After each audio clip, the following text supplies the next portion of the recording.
और यहाँ आपको बताएं PCHS कराची के ब्लॉक 6 के प्लॉट नंबर G376 का कानूनी मुआहदा सामने आ गया है। ये सब लाइसेंस एग्रीमेंट नवंबर 1993 में सब रजिस्ट्रार कराची के पास बाकायदा रजिस्टर्ड हुआ है। मजीद तफसीलात जानेंगे नुमाइंदा 5 न्यूज़ एहसन कोड़ो से। एहसन, तफसीलात से आगाह कीजिएगा।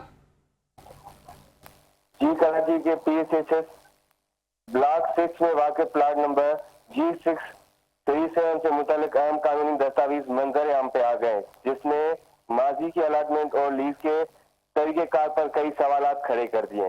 जरा के मुताबिक मज़कूरा सब लाइसेंस एग्रीमेंट 1993 में सब रजिस्ट्रार कराची के पास बाकायदा रजिस्टर की जाएगा।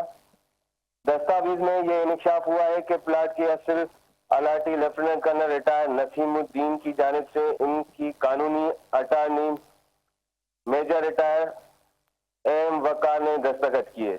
दस्तावेज के मुताबिक सोसाइटी की मैनेजिंग कमेटी के फैसले के तहत अलाटी को 50 मुरबा गज का रायशी प्लाट अलाट किया गया, जबकि प्लाट का इब्तदाई सिर्फ 7 रुपए फी मुरबा गज मुकर्रर किया गया।